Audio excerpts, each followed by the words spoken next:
नमस्कार, खबरें जारी न्यूज 24 पर मैं हूं आपके साथ मकसूद खान। बुलेटिन की शुरुआत बड़ी और अहम खबर के साथ। दिल्ली से बड़ी खबर, जहां पर अरविंद केजरीवाल ने संघ प्रमुख मोहन भागवत से 5 सवाल पूछे हैं। पहला सवाल अरविंद केजरीवाल का, क्या ईडी और सीबीआई से मोदी जी डरा रहे हैं? बीजेपी में भ्रष्ट नेता क्यों शामिल हो रहे हैं? बीजेपी का पथ भ्रष्ट क्यों हो गया है? क्या बीजेपी के कदमों से आरएसएस सहमत है? आम आदमी पार्टी नेताओं और मेरे खिलाफ षड्यंत्र रचा गया। मुझे कुर्सी और पैसों की भूख नहीं है। हम देश की राजनीति बदलने के लिए आए थे। 10 साल में सिर्फ जनता का आशीर्वाद हमने कमाया है। तमाम बातें आज दिल्ली में पूर्व सीएम और आम आदमी पार्टी के राष्ट्रीय संयोजक अरविंद केजरीवाल ने कही, सुनाते हैं आपको।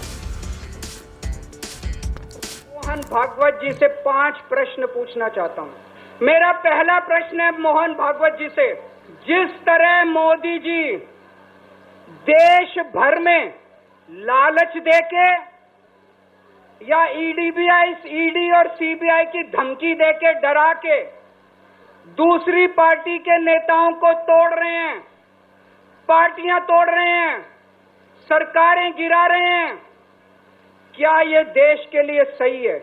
मैं मोहन भागवत जी से पूछना चाहता हूं, क्या आप नहीं मानते कि ये भारतीय जनतंत्र के लिए हानिकारक है?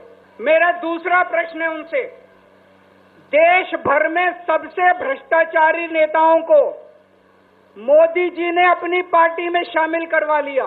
जिन नेताओं को कुछ दिन पहले मोदी जी ने खुद सबसे भ्रष्टाचारी बोला, जिन नेताओं को अमित शाह जी ने खुद भ्रष्टाचारी बोला, कुछ दिन के बाद उनको बीजेपी में शामिल करा लिया। मेरा तीसरा प्रश्न है मोहन भागवत जी से, बीजेपी आरएसएस की कोख से पैदा हुई।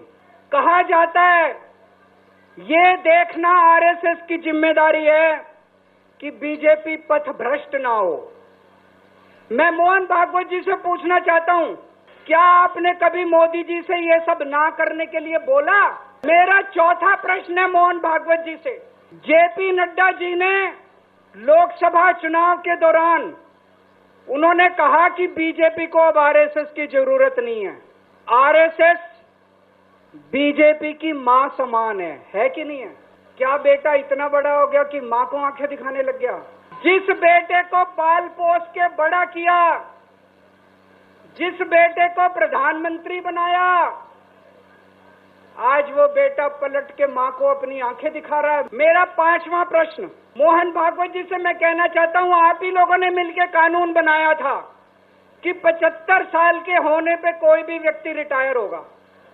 इस कानून के तहत आडवाणी जी को रिटायर कर दिया, मुरली मनोहर जी जैसे बड़े बड़े नेताओं को रिटायर कर दिया, बीसी खंडूरी जी को रिटायर कर दिया, कलराज मिश्र को रिटायर कर दिया, शांता कुमार को और पता नहीं कितने लोगों को रिटायर कर दिया। अब अमित शाह जी कह रहे हैं कि ये नियम मोदी जी पे लागू नहीं होगा। तो मैं मोहन भागवत जी से पूछना चाहता हूं, क्या आप इससे सहमत हो? मैं पूरे सम्मान के साथ मोहन भागवत जी से 5।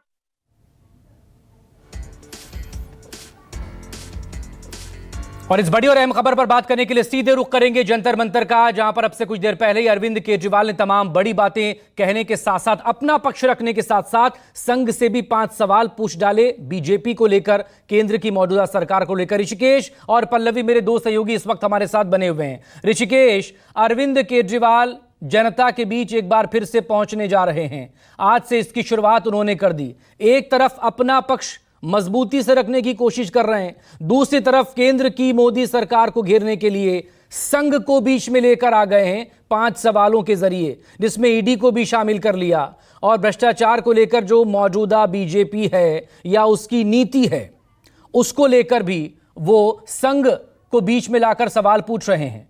क्या करना चाह रहे हैं अरविंद केजरीवाल?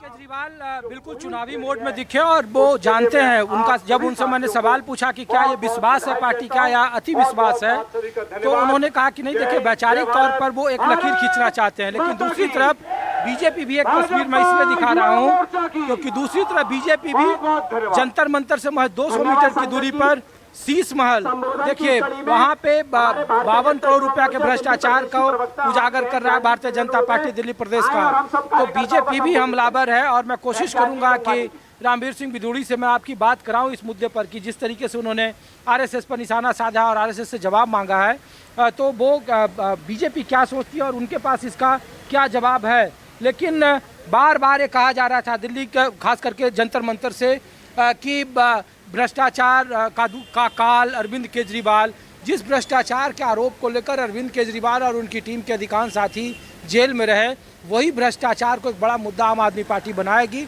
और उसी भ्रष्टाचार को मुद्दा भारतीय जनता पार्टी बना रही है। लेकिन जिस तरीके से आरएसएस पर सवालिया निशान उठाए हैं खास करके अरविंद केजरीवाल ने, उससे लेकर ये बातें बिल्कुल तय है कि आने वाले चुनाव में वो भ्रष्टाचार, जिस भ्रष्टाचार को कमजोरी बताया गया, जिसको लेकर अरविंद केजरीवाल पर कीचड़ फेंके गए, पत्थर फेंके गए, उसी भ्रष्टाचार को एक मुद्दा बनाएगी। इसलिए बिजली, पानी, सड़क, शिक्षा, क्लिनिक, ऋषिकेश आपको रोकूंगा